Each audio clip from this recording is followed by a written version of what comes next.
देव radio station में आप सभी का स्वागत है। कहानी की इस कड़ी में महान कहानीकार आदरणीय प्रेमचंद जी द्वारा लिखित कहानी कुत्सा आपके समक्ष प्रस्तुत है। अपने घर में आदमी बादशाह को भी गाली देता है। एक दिन मैं अपने 2-3 मित्रों के साथ बैठा हुआ एक राष्ट्रीय संस्था के व्यक्तियों की आलोचना कर रहा था।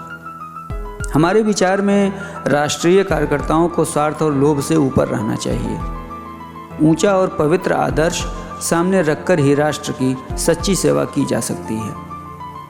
कई व्यक्तियों के आचरण ने हमें क्षुब्ध कर दिया था और हम इस समय बैठे अपने दिल का गुबार निकाल रहे थे। संभव था उस परिस्थिति में पड़कर हम और भी गिर जाते, लेकिन उस वक्त तो हम विचारक के स्थान पर बैठे हुए थे और विचारक उदार बनने लगे तो न्याय कौन करे।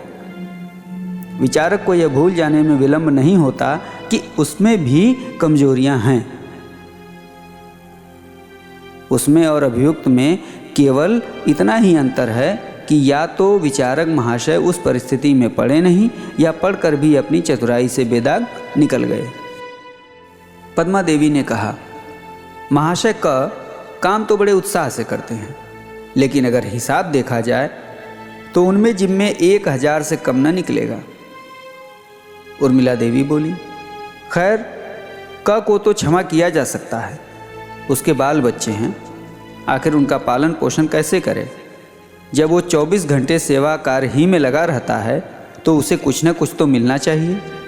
उस योग्यता का आदमी 500 वेतन पर भी न मिलता। अगर इस साल भर में उसने 1000 खर्च कर डाला तो बहुत नहीं है। महाशय खा तो बिल्कुल निहंग है, जोरू न जाता मियाँ से नाता, पर उनके जिम्मे भी 1000 से कम ना होंगे। किसी को क्या अधिकार है कि वो गरीबों का धन मोटर की सवारी और यार दोस्ती की दावत में उड़ा दें। श्यामा देवी उद्दंड होकर बोली, महाशय ग को इसका जवाब देना पड़ेगा। भाई साहब, यूँ बचकर नहीं निकल सकते। हम लोग भिक्षा मांग मांग कर पैसे लाते हैं, इसलिए कि यार दोस्ती की दावतें हों, शराबें उड़ाई जाएं और मुजरे देखे जाएं। रोज सिनेमा की सैर होती है। गरीबों का धन यूँ उड़ाने के लिए नहीं है। यहाँ पाई पाई का लेखा समझना पड़ेगा। मैं भरी सभा में रगे दूंगी। उन्हें जहाँ 500 वेतन मिलता हो वहाँ चले जाएं। राष्ट्र के सेवक बहुतेरे निकल आवेंगे। मैं भी एक बार इसी संस्था का मंत्री रह चुका हूँ।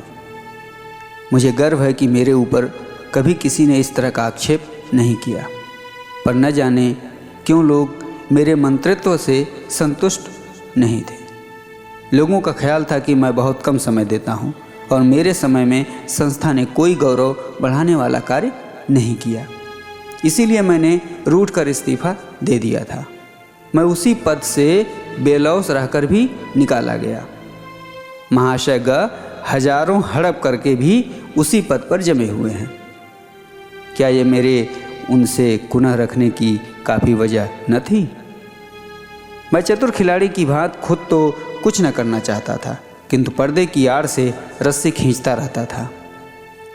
मैंने रद्दा जमाया, देवी जी आप अन्याय कर रही हैं। महाशय ग से ज़्यादा दिलेर। और उर्मिला ने मेरी बात काट कर कहा, मैं ऐसे आदमी को दिलेर नहीं कहती, बिल्कुल नहीं। मैं ऐसे आदमी को दिलेर नहीं कहती जो छिपकर जनता के रुपए से शराब पिए।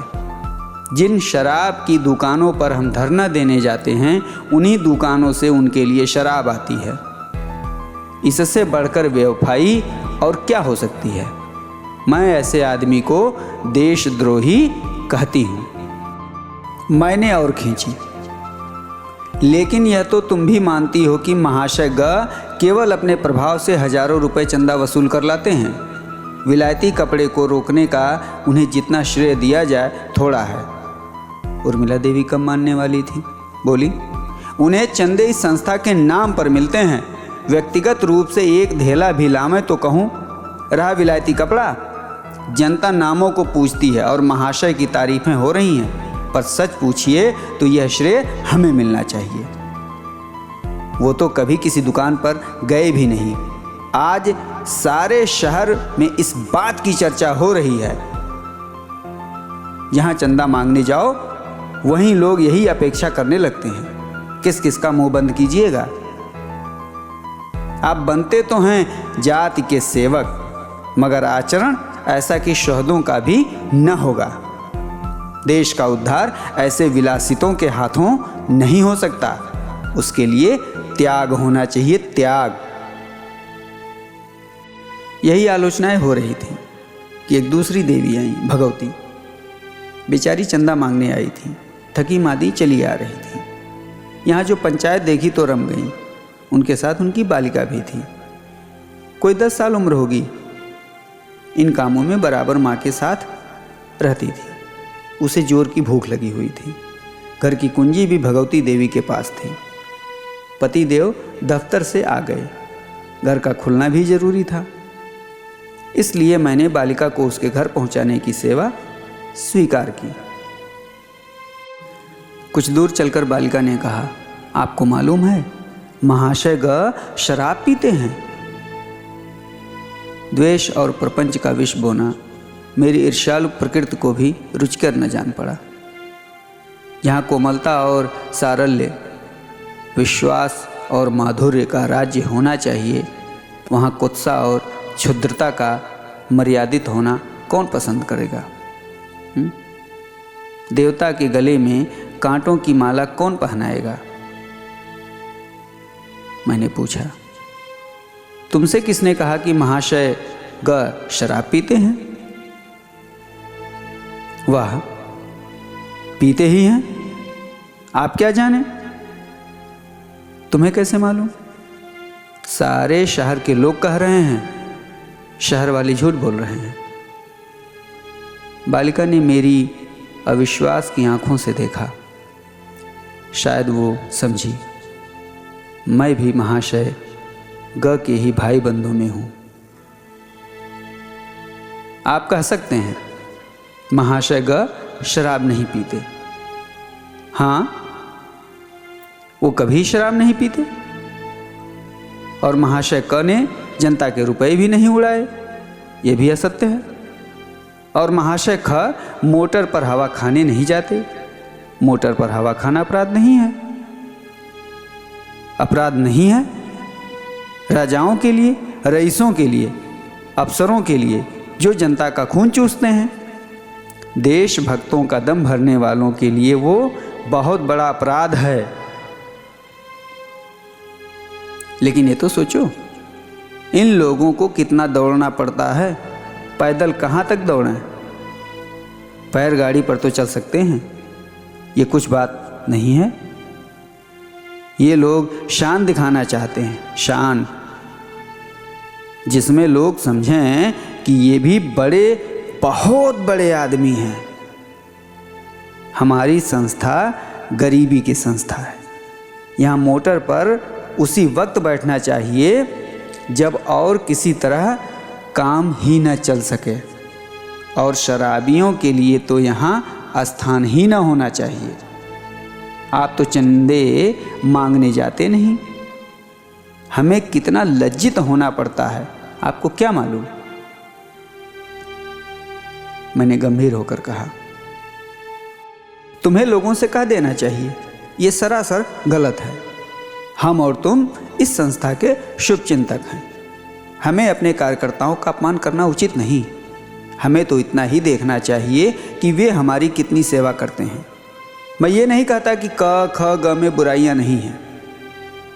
संसार में ऐसा कौन है जिनमें बुराइयां ना हों, लेकिन बुराइयों के मुकाबले उनमें गुण कितने हैं ये तो देखो।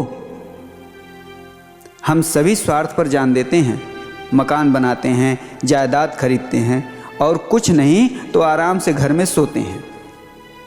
ये बेचारे 24 घंटे देश हित की फिक्र में डूबे रहते हैं। तीनों ही साल भर की सजा काट कर कई महीने हुए लौटे हैं। तीनों ही के उद्योग से अस्पताल और पुस्तकालय खुले। इन्हीं वीरों ने आंदोलन करके किसानों का लगान कम कराया। अगर इन्हें शराब पीना और धन कमाना होता तो इस क्षेत्र में आते ही क्यों? बालिका ने विचारपूर्ण दृष्टि से मुझे देखा, फिर बोली, ये बतलाइए महाशय ग शराब पीते हैं या नहीं? मैंने निश्चयपूर्वक कहा, नहीं, जो ये कहता है वो झूठ बोलता है। भगवती देवी का मकान आ गया। बालिका चली गई।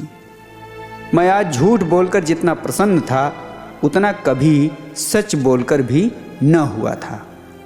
मैंने बालिका के निर्मल हृदय को कुत्सा के पंख में गिरने से बचा लिया था।